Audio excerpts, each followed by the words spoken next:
Hey, everybody. It is Monday, June 8th. You're listening to the Mo News Podcast. I'm Moshe Wanunu. And I'm Jill Wagner. This is the place where we bring you just the facts. And we read all the news and read between the lines so you don't have to. And all eyes right now on the NBA Finals, especially here in New York. Jill, Game 3, Knicks Spurs. Knicks pulled off another huge win on Friday night. They're looking for a sweep here in New York right now. Moshe, I look forward to the game. I also look forward to see who's sitting in the front row. I love seeing all of the celebs at the Knicks games.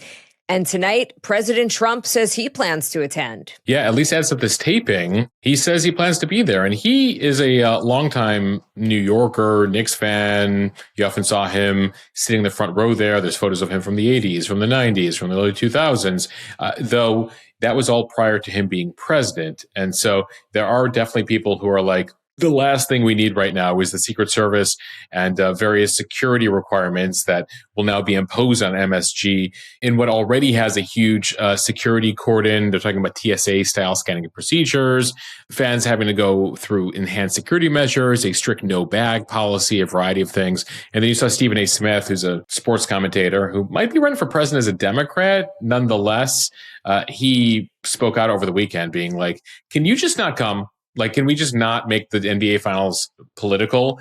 And he says that he would have said the same thing for Barack Obama, that like leave sports pure, especially in this day and age. Like, let people just enjoy sports for what it is. So it's not political. There's no booing. You know, who knows what's going to happen with the president if he attends tonight. We shall see. All I know is my son has his Jalen Brunson jersey ready to go and his Knicks pajamas. Jalen Brunson, the pride of Adlai E. Stevenson High School, Jill. He is now, I think, the most famous alum from my high school, though I was there like a decade before him. Jalen Brunson or Moshe Wanunu? It's close. I'm not advocating that I was the most famous person. All I'm saying is he is now the famous person. Weird fact, when I was going to high school there, our most famous alum, Jill, weirdly, Ron Goldman, the boyfriend of Nicole Brown Simpson, who O.J. Simpson killed. So this is a big win for Stevenson High School. Wasn't expecting you to go there. I really don't have anything it's to a weird say. fact. It's a weird fact. It's like that's what Stevenson had going for a while. This is probably the most I've ever spoken of my high school ever. Never been to a reunion or anything, but anyway, that's my angle here on this story. Beyond, of course, the potential here for the Knicks to win their first NBA Finals in 53 years. Yeah. All right, let's get to some headlines. A stark warning from the head of one of the biggest names in AI, Anthropic, the maker of Claude, now urging a global pause on AI development. We'll tell you why. To the West Coast, nearly a week after California's primary election, we still do not have the full results, and as more votes are being counted, Spencer Pratt now falling to third place. Why it is sparking accusations of election fraud. Yeah, President Trump at the forefront of those accusations asked for evidence over the weekend from NBC for the allegations of fraud. Trump wasn't having any of it, got so mad he stormed out of the interview. We'll have a bit of that in the podcast. To the Middle East, Iran launches missiles on Israel for the first time in 2 months over the weekend as tensions escalate. The latest from the region. Yeah, we'll tell you what Trump is telling Netanyahu about that and the politics of the World Cup here and the politics of the Middle East playing out at the World Cup. Remember, that's set to start this Thursday here in the U.S., Canada, and Mexico. One of the storylines we'll be watching is the Iranian team. Will they play the U.S. eventually in the second round? And how many of them are going to be let into the U.S. right now as they're set to play several games here? And is he just resting his eyes or falling asleep? At several White House events recently, President Trump has appeared to doze off. Democrats grilled the Secretary of State, Marco Rubio, about it, and they are playing the videos. We'll have Rubio's response. Why ticks seem to be everywhere this year, showing up in areas that they've never been before. We spoke to an expert on what's causing the surge here and what you need to be looking out for this summer. And two of the biggest movies in America are from YouTube. What Hollywood can learn from Obsession and Backrooms. Plus, Moshe has on this day in history. One of the most famous authors in history pens one of the most famous books in history on this day. Though he went by a pen name, Jill, the real name was Eric Arthur Blair. This is a good double jeopardy category for all of you. We'll tell you who that author was. Again, he didn't go by his original name, Eric Blair, on his books. All right, some of the leaders at one of the largest artificial intelligence companies in the world are sounding the alarm about the potential dangers of the technology, and they're calling for an industry-wide pause on development before it is too late. Anthropic, the company behind Claude, is going as far as to propose that we treat it with the same safeguards that are used on nuclear weapons. Anthropic released a paper late last week calling on all of the world's leading AI labs to consider a coordinated slowdown. They suggest that AIs are advancing so quickly that they soon might be able to improve themselves without human intervention in ways that could pose significant societal risks. In their post, they say that the ability to slow global AI development would likely be a good thing. The post is written by the head of its internal research institute and a company co-founder, noting that model advances appear to be on a path toward, quote, recursive self-improvement. That is when AI systems can improve on their own without human intervention. Some AI insiders have seen that threshold as a potential marker of danger and enormous societal upheaval. So the idea here is that if these companies and their governments can all work together toward a common safety goal, it could prevent unchecked AI escalation. So we want to lead with this because this is a pretty significant statement here by Anthropic. But ultimately, what you need for this to happen is for all the AI companies to agree together, to hold hands together and sort of jump back together, or at least not move forward individually. Now, Dario Amodei, who is the leader there at Anthropic, has been one of the more outspoken people with warnings about this technology. He's done multiple interviews here on all of this. He has warned that in the near term that AI could develop on its own to be very destructive. He's also suggested that AI systems with science fiction narratives of AI rebellion could then cause actual AIs to rebel, basically giving them that idea.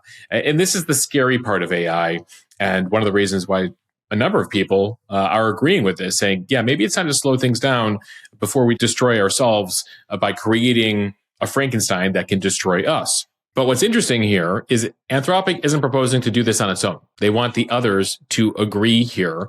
And so this is calling on competitors like Google, like OpenAI, to voluntarily agree to a deal that's similar to your nuclear metaphor there, and the one that they use in this paper, like nuclear nonproliferation or nuclear development, where countries agree together, we're going to stop producing nukes, we're going to stop spreading nuclear technology. It's effectively what the US and the Soviet Union decided to do just a couple decades into the Cold War, being like, okay, we've both built like thousands of nuclear weapons or tens of thousands of weapons.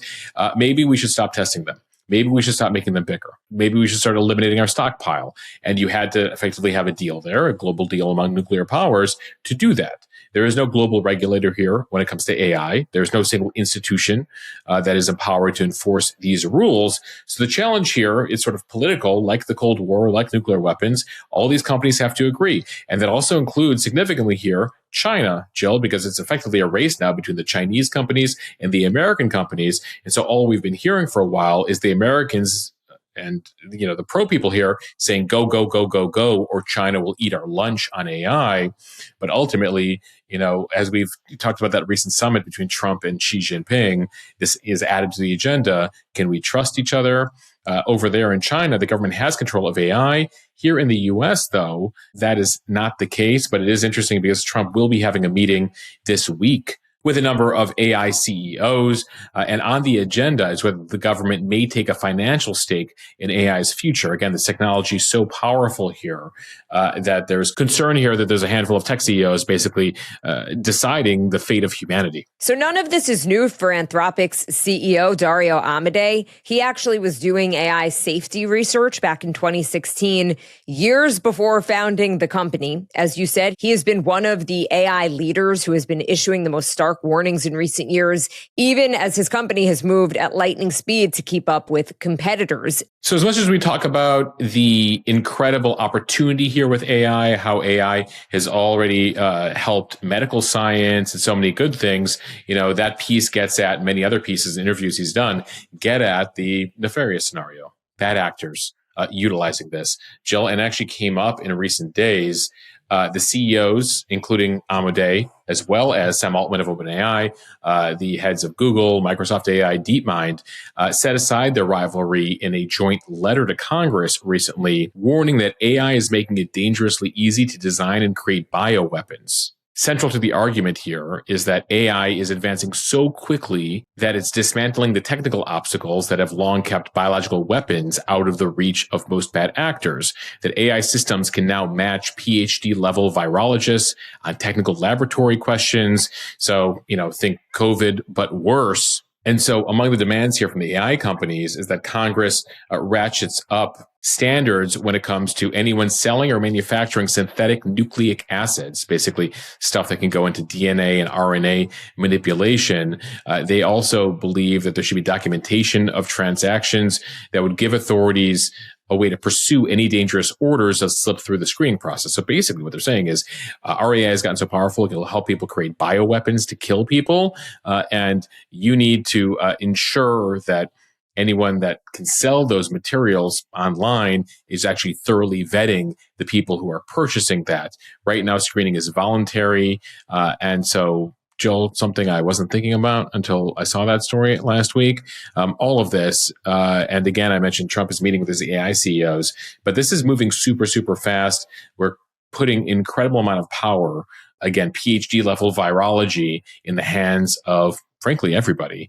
And so those are among the many things that, it's up to Congress and other governments around the world to figure out what to do about all of that. Moshe, we're still waiting on Congress to take some meaningful action on social media, on regulating social media, which has been around for 2 decades, more than that. So not many people are holding their breath, waiting for meaningful legislation regarding AI. Okay, now to California. We're nearly a week after the June 2nd primaries. Key election results are shifting as new ballots continue to be counted. California, as we have reported here, is notoriously slow at processing votes, particularly mail ballots. And with each new batch, several Republican candidates have seen their margins shrink. That dynamic has fueled accusations of fraud from some on the right, even as election officials note that late counted mail ballots have historically skewed more Democratic in the state. The scrutiny, though, is drawing federal attention. The Los Angeles U.S. Attorney's Office has confirmed multiple election fraud investigations, citing what it calls, quote, serious structural vulnerabilities. First Assistant U.S. Attorney Bill Asaley said the investigations are underway, although he did not specify which races or jurisdictions they are looking into. The president's also alleging election fraud. We'll have more on that in a minute. So under California law, counties can continue counting ballots that are just postmarked by Election Day, even if they receive them up to a week later. So that means that ballots are still coming in, and all ballots received until tomorrow will be counted. Again, as long as they were actually postmarked by last Tuesday. As for election results, the numbers are changing, and they have largely moved in one direction. In LA, City Councilwoman Nithya Raman has steadily gained ground on Republican Spencer Pratt. So if you remember, he was in second place as of election night. And as of Sunday night, Raman officially overtook Pratt for the second runoff spot behind incumbent Mayor Karen Bass.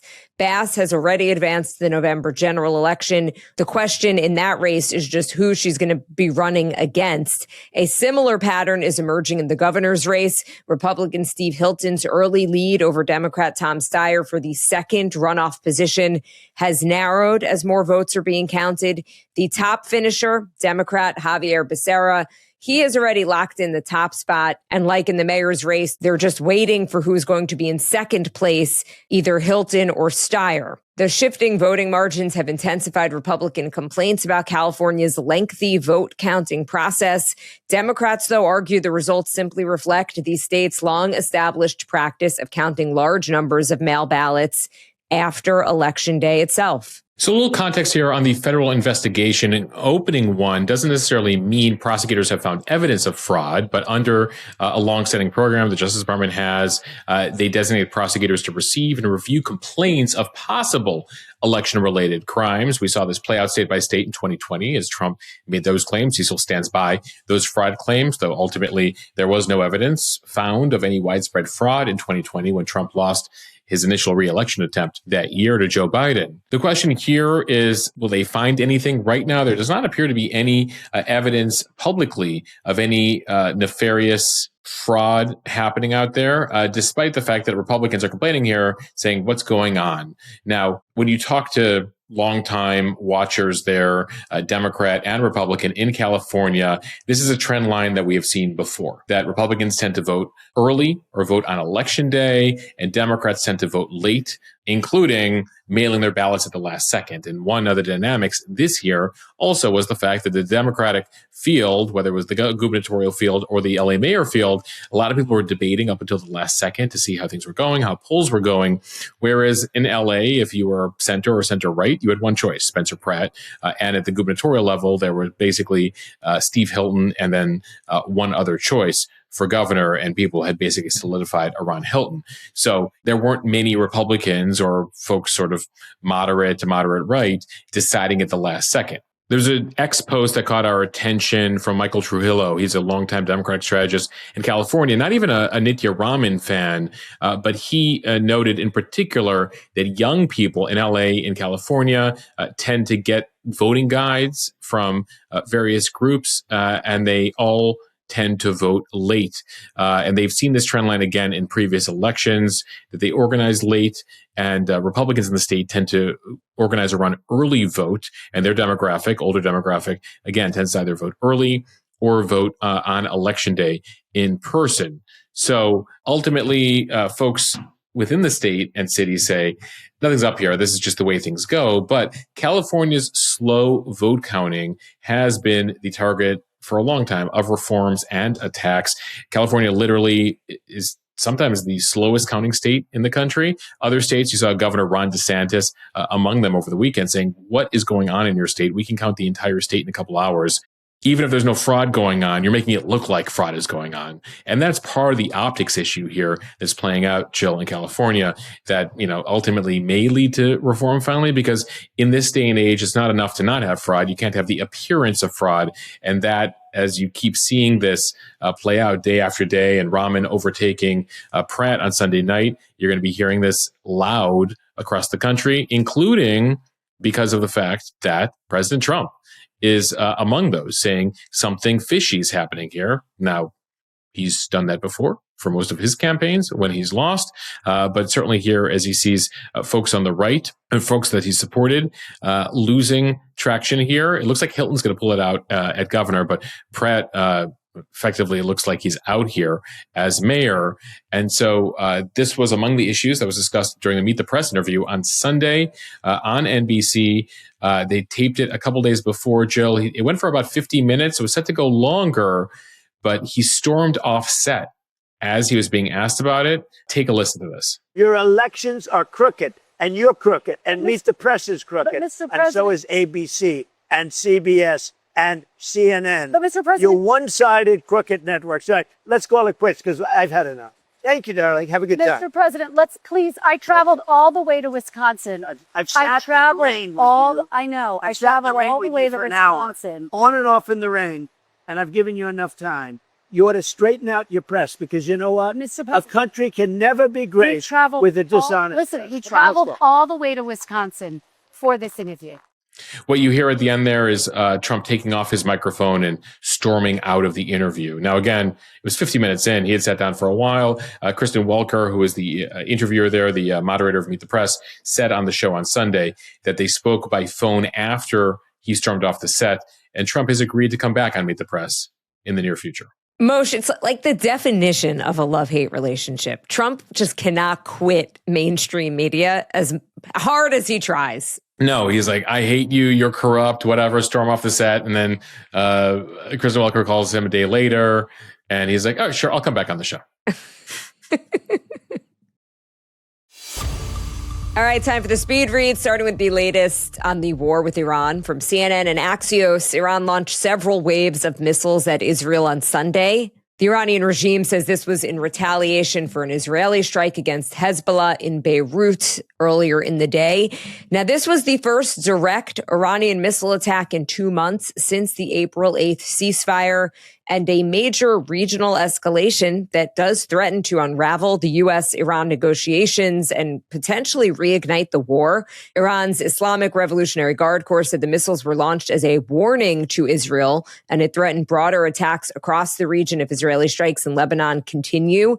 Hezbollah operates in Lebanon. It is an Iranian proxy terror group, and its stated goal, is destroying Israel. It is armed, funded, and directed out of Iran, despite the fact, again, that it's based in southern Lebanon. The Israeli military says that it intercepted the Iranian missiles and that Iran had, quote, made a grave mistake.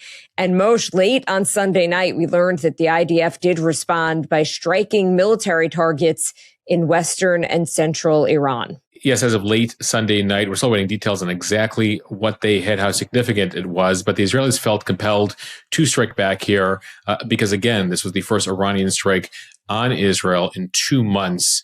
Now, President Trump apparently had called Israel, namely Israeli Prime Minister Benjamin Netanyahu, on Sunday saying, please don't retaliate. Negotiations are going on here. I don't want this to escalate again.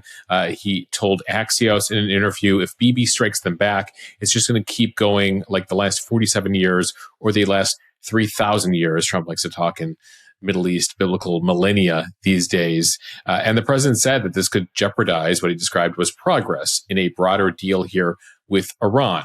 And Netanyahu reportedly had told him he was going to hold off here. At least that was according to U.S. officials, according to some media outlets. And so, Joe, the big question here as we watch how this all plays out, this is something we watch commonly on the podcast. Are they saying publicly what's actually happening privately, or is there potentially a game being played here? And by that, I mean, does Trump call Netanyahu and say, listen, I know you got to strike back, but I'm telling you not to do it. But if you do it, I get it. But publicly, I'm going to have to call you out because I have that deal going on, the negotiation going on with Iran and the region. So FYI, if you do this, again, hint, hint, I'm telling you not to do this, but hint, hint, hint, I'm telling you, I understand if you do, I am going to condemn you publicly. So one thing to always keep in mind, folks, as you watch any headline of the Middle East, what's actually happening behind the scenes versus what is being said in front of the cameras. Right, because Trump's main audience when he speaks at this point is Iran, are the people that he is negotiating with. So he needs to put a message out there, at least publicly, in his mind, that will not derail negotiations or whatever he wants to say. It is usually with that audience in mind. Yeah, it'll be really interesting to see his public reaction because there have been times, namely last June, when Iran and Israel wouldn't quit it back and forth, where I remember this viral bite of Trump walking to Marine One, where he's like, the two of them don't know what the F they're doing. They don't know what the F is going on. They've been fighting like this forever, like clearly very livid that it was, continuing the back and forth after he had declared the ceasefire following the U.S. attack on Iranian sites last June. So, we'll see what comes of all of this, if this escalates or this was just sort of you hit us, we hit you, and maybe we can all move on here for a little bit. So that reaction, Moshe, I think that was his genuine reaction. Yeah. I don't think that was being catered toward what the Iranian officials were going to think or what Israel was going to think. That was just pure anger. Yeah. And in this case, it will be a bad look for him because he's said it repeatedly. He's the guy who's running the Middle East. He's the guy who's running the world. Bibi follows his orders. And so we'll see how this all plays out here. And it comes as negotiations continue here, Jill, and we don't know when a deal is going to be signed. 2 months out from that initial ceasefire on April 8th, and nothing's been written down. Negotiations continue here. There's no middle-term ceasefire, longer-term ceasefire here. The talks continue, and the talks are about further talks. So we want to have an agreement for a ceasefire open up the Strait of Hormuz, the waterway there, and then talk about all the things that are on the agenda, the nuclear program, uranium enrichment, etc. Pretty significant development, though, that the Iranians launched missiles there on Israel. They have very much tried to make, and successfully made, Hezbollah a part of the deal here. Israel desperately trying to keep it separate, and Netanyahu facing domestic backlash in Israel because he effectively put the check mark in the box. Check Hamas in Gaza, check Hezbollah in Lebanon after that pager operation. And then, the third one was Iran. And now a lot of Israelis are being like, no, we have to erase that check mark. Hezbollah is still attacking Israel. And so he's very much wanted to continue the war there in Lebanon and keep that separate from Iran. But Iran has basically been like, no, there are boys in Lebanon. And if he attacks Hezbollah, we're going to send missiles at you. The war is also creating a complicated situation for the upcoming World Cup. It kicks off this Thursday in the U.S., Canada, and Mexico. ESPN reported Sunday that the U.S. has denied visas to several key Iranian World Cup officials. Players and coaches have been cleared, but apparently managerial and administrative staff, including the head of Iran's football federation, all denied visas. Iran has called that decision, quote, vindictive. Yeah, the hope from FIFA was they could keep politics and sports separate, but it's very hard to do that in this day and age. And so ultimately, the U.S. saying we will allow in players, coaches, staff, immediate family into the country for the purposes of the World Cup.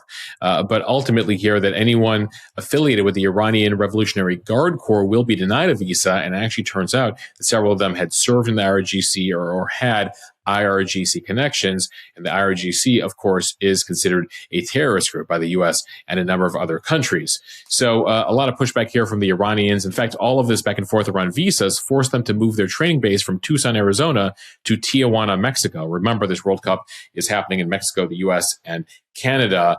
But the Iranians moved their training base so they could get everyone at least there for training. The Iranians are set to play at least 2 of their matches here in the U.S. The first one in L.A. on June 15th, and the second one in Seattle on June 26th. Now, in an interesting scenario, Jill, if the U.S. finishes second in our preliminary group and the Iranians finish second in their group, we will face each other, the U.S. and Iran, in the round of 32 on July 3rd, which could be very interesting. And given how things seem to be working out this year, probably likely. Of course. Right? Why we not both in finish 2026? second and we face each other. Staying with politics from the Hill, questions about President Trump's health are getting some renewed attention after a string of recent public appearances in which he appeared to briefly nod off or keep his eyes closed during meetings and events. And that has fueled some speculation online and prompted some fresh scrutiny from political opponents, especially after there have been a lot of questions about whether the previous White House covered things up about the health of former President Biden. Secretary of State Marco Rubio forcefully, though, pushing back on those concerns last week. So he was testifying at a House Foreign Affairs Committee hearing, and California Representative Ted Lieu confronted him with multiple video clips that showed Trump appearing to have his eyes closed during cabinet meetings and other official events. Rubio dismissed the suggestion that it reflected any health issues. He told lawmakers that Trump simply doesn't sleep much. He joked that the president regularly disrupts his own sleep schedule with late night calls. He mentioned one time when Trump called him at around 2 a.m. And Rubio also said the president was still working in the Oval Office after midnight just days earlier. Here's a bit of that exchange. No, he's not. If Donald Trump cannot stay awake at these important meetings where the cameras are rolling, imagine what he's like when the cameras are not there. So I'm going to ask you, have you been at classified meetings where Donald Trump has fallen asleep or had trouble staying awake? I've never been at any meeting where and the things you're showing me now, he was not falling asleep. And so, I think so you're lying again. You're lying consistently to Congress. About sleep. You're lying to Congress, Secretary Rubio. So the Democrat there, Ted Lieu, accusing Rubio of misleading Congress. He was playing several clips for Rubio, really trying to get him on this. And Rubio's like, nope, never fallen asleep. One of the clips has Rubio talking while either Trump is looking down for a significant amount of time or has his eyes closed. But Trump has also talked about how his cabinet meetings are, quote, boring as hell.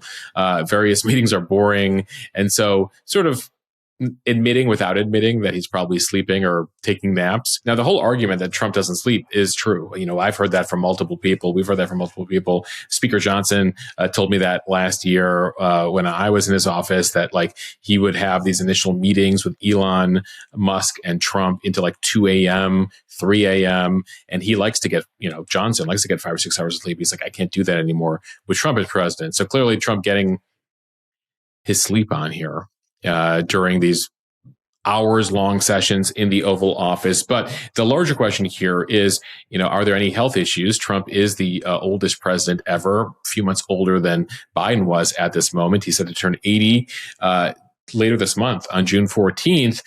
And all we have to go on are basically these observations, but also his annual physical. But those reports have found the president to be in, quote, excellent health. They're put out by the White House here. And by the way, that's true of all previous White Houses, including the Biden White House, is they get to put out their own medical reports telling us exactly what they want us to hear. So there is all of that, but we have seen the bruising on Trump's hands, swelling of his ankles, a variety of things. So there's a lot of scrutiny being placed on his health. Again, given that he's 80, he's got 2.5 years left of this. And, as regular podcast listeners would know, there's a bunch of things going on in the world and at the White House that people are closely watching.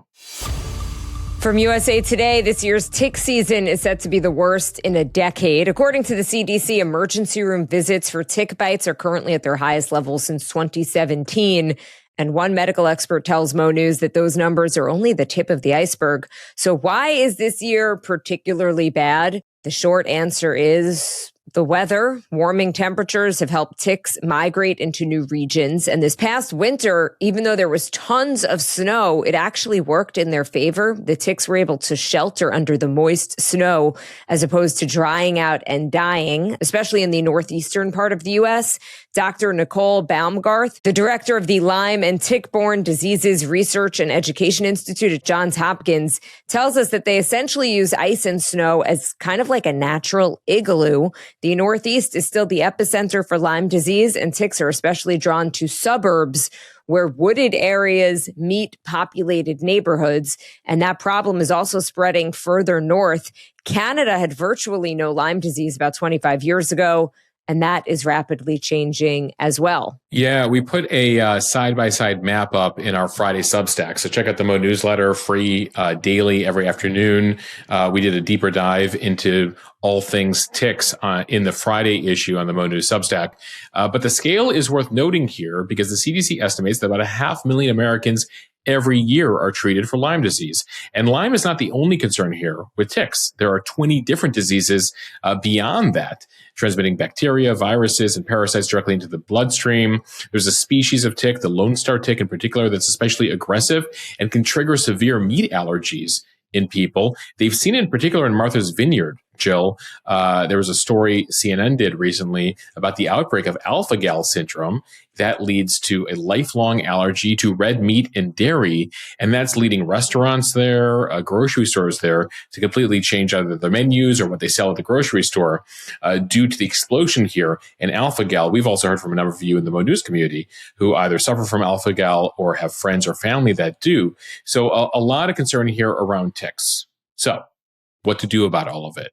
Dr. Baumgart's advice, the woman we spoke to, says it begins with what you wear. Ticks gravitate toward warm, moist areas of the body. Think the back of your knees, groin, armpits, hairline. So clothing pre-treated with an ingredient called permethrin can actually stay effective through multiple washes and significantly cut back on your exposure during hikes and outdoor activities. So longer pants, longer sleeves if necessary. After time outside, take a hot shower as soon as possible. Ticks often take a while to fully attach, so there's still a window to wash them off or pick them off. So she says, find yourself a tick buddy, someone who can check all those spots we mentioned, your legs, your hairline, etc., for potential ticks. Now, important thing, once you find those ticks, if you do not throw them away. Knowing this species of tick can help your doctor determine the right treatment, what symptoms to watch for. So use tweezers here to grab the tick as close to the skin as possible, put it in a bag, and then make sure you take a photo, and that can help your cause. Also, if you're in the Great Lakes or in the Northeast, this is particularly important. But as you mentioned, ticks continue to spread here across the country. Now, the good thing is when it comes to Lyme, even as common as it is that the prognosis is generally good. 90% of people make a full recovery with treatment. And right now, there actually is a Lyme vaccine that is in phase 3 clinical trials. So that potentially could be some good news on the horizon here. But something to be on the lookout for this summer, folks. And the CDC's website does have a full list of approved repellent ingredients and brands if you want to make sure what you're actually using works. And finally, from Variety, 2 of the biggest movies in America right now were not made by major Hollywood studios. They were made by YouTubers. The surprise #1 movie at the box office this weekend was Backrooms. It is a feature film expansion of a YouTube horror series created by Kane Parsons. It only cost about $10 million to make, and it brought in an estimated $81 million in its opening weekend alone. That is the biggest opening ever for the indie studio called A24. And then sitting at #2 is another low-budget horror film called Obsession. That movie cost less than $1 million to produce, and it is expected to make another $26 million this weekend. Remarkably, it's one of the rare movies actually growing week after week instead of having fewer people go see it. Meanwhile, Disney's The Mandalorian and Grogu reportedly cost around $165 million to make, and it has slipped to 3rd place after posting the weakest opening weekend in Star Wars history. It is the latest sign that Hollywood's traditional formula could be facing a very serious challenge. Many of these breakout hits are coming from what some are calling the YouTube to horror pipeline, creators who built audiences online and are now bringing those fans into theaters. Or it might be that once you get to the 13th Star Wars movie, Jill, that might be done and dusted at this juncture. Or that makes sense too. We got Toy Story 5 coming out. Now? That's going to be pretty big. Star Wars 13, effectively, which is what Mandalorian and Grogu is here, might be just, played out. But it's a super interesting trend line we're watching here as the economics of movie making have changed. Cinema quality cameras now cost just a few $1,000s instead of hundreds of thousands of dollars.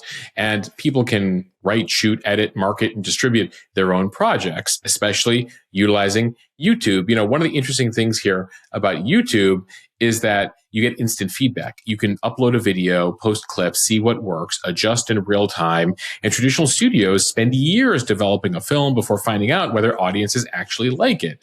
So it is a data-based, audience-based way to get that immediate feedback, Jill. It's something we're seeing in the news space, right? As we post things on Instagram and we have exchanges with the audience and we know okay, this is a story people want to know more about or an angle people want to know more about. We can adapt much more quickly than we are able to in our legacy media environment. One of the interesting folks who has come out praising this, excited about this, is Steven Spielberg, of all people. While promoting his new film, Disclosure Day, he was asked about the low budget wave here, and he said, "I'm so happy for them. I think it's fantastic." And Spielberg is somebody who knows about breaking through young. He was also making films as a child. He was just in his 20s when Jaws dominated the box office, and his first few movies there were very cheap to make as well. And so there is a parallel there. We have been seeing this for years, but it's much easier here in the YouTube era. And YouTube is now actively investing in this pipeline. They have a partner program that is connecting up-and-coming creators with dedicated managers who can act as mentors and creative sounding boards.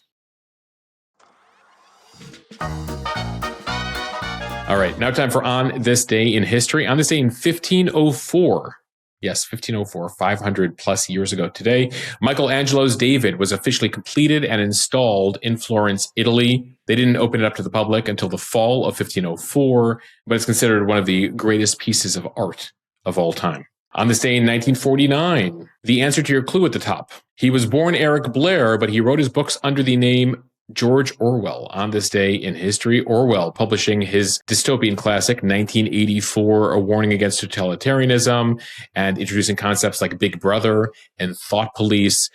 So popular, Jill, that Orwell has led to the term Orwellian, describing totalitarian or authoritarian social practices. You might often hear about things being described as Orwellian, but unfortunately, Orwell would not survive much longer to see the success and how that would all play out, because he would die less than a year after publishing this book at just 46 years old of tuberculosis. Some sports history on this day in 1966, the National Football League and the American Football League officially announced a merger here. Now, ultimately, you would have the two conferences, the NFC and the AFC, but for a while there were the two leagues, and now we only know one, the NFL. We end with a bit of pop culture history. On this day 42 years ago, Ghostbusters officially premieres, the classic, directed and produced by Ivan Reitman, starring Bill Murray, Dan Aykroyd, and others. And finally, one of my favorite 80s songs, Everybody Wants to Rule the World, went to number one on this day on the Billboard charts on this day in 1985. One of your favorite 80s songs, and I think the theme of this podcast, at least when it comes to politics. And AI. And everybody else. Everybody wants to rule the world. And everything, yes. But according to the guys at the top of the podcast, but we should pause on like fully ruling the world. Or everybody wants to rule the world now includes AI.